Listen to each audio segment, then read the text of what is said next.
ધવલ બારોટ, જિલ્લા સરકારી વકીલ. નડિયાદના જે ચકચારી સાયબર ટેરરિઝમ કેસ જે થયેલો તેમાં મુખ્ય આરોપી જસીમ શાહનવાઝ અંસારી રહે મજૂર ગામ મિલ રોડ તથા એક કાયદાના સંઘર્ષમાં આવેલ બાળક, તે બંને જ્યારે ભારત અને પાકિસ્તાન વચ્ચે યુદ્ધ ચાલી રહ્યું હતું ત્યારે ભારત સરકાર દ્વારા ઓપરેશન સિંદૂર લોન્ચ કરવામાં આવેલું અને આ જે ઓપરેશન સિંદૂર ચાલી રહ્યું હતું તેના ક્રુશલ ટાઈમની અંદર જ્યારે ભારત હુમલા કરી રહ્યું હતું તે દરમિયાન આ આરોપી જસીમ શાહનવાઝ અંસારી તથા એક કાસબા, તે બંને ભારત સરકારની અલગ અલગ વેબસાઇટો, મહત્વની વેબસાઇટો જે યુદ્ધ સમયે ખૂબ જ સક્રિય હોય એવી વેબસાઇટો ઉપર એક સાયબર એટેક કર્યો. એટલે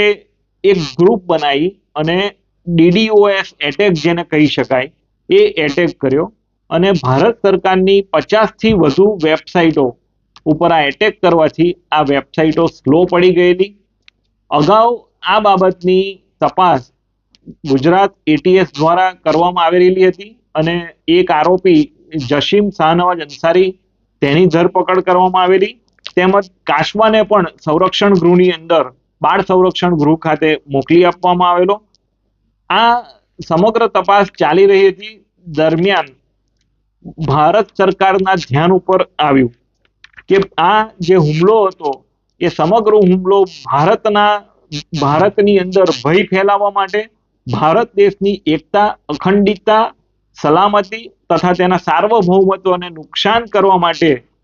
ભારત સરકારની મહત્વની વેબસાઇટો જેવી કે ડિફેન્સની વેબસાઇટ, CBIની વેબસાઇટ, ઇન્ડિયન નેવીની વેબસાઇટ, ગુજરાત પોલીસની વેબસાઇટ, આ તમામ વેબસાઇટો ઉપર ઓપરેશન સિંદૂર ચાલી રહ્યું હતું ત્યારે હુમલો કરી વેબસાઇટોને સ્લો કરવામાં આવેલી અને આ જ પ્રકારનું કૃત્ય અલગ અલગ જગ્યાએથી પણ થયું હતું, જેથી આ એક વેલ ઓર્ગેનાઇઝ ક્રાઇમ છે અને આ ભારતની અંદર એક આતંકવાદી હુમલો ગણી અને ભારત સરકારના ગૃહ વિભાગ તરફથી આ સમગ્ર કેસની તપાસ હવે NIA એટલે કે નેશનલ ઇન્વેસ્ટિગેશન એજન્સી NIA ને સુપરત કરવામાં આવી છે અને આ સમગ્ર ગુનાની હવે પછીની તપાસ દેશની NIA સંસ્થા દ્વારા, NIA એજન્સી દ્વારા કરવામાં આવશે. તપાસમાં અન્યના નામ ખુલે એવું કંઈ શક્યતા ખરી? NIA દ્વારા અત્યારે ખૂબ જ બારીકાઈથી આ તમામ વિષયો ઉપર તપાસ ચાલી રહી છે, એટલે એ બાબતે તો આવનારો સમય જ કહી શકતો.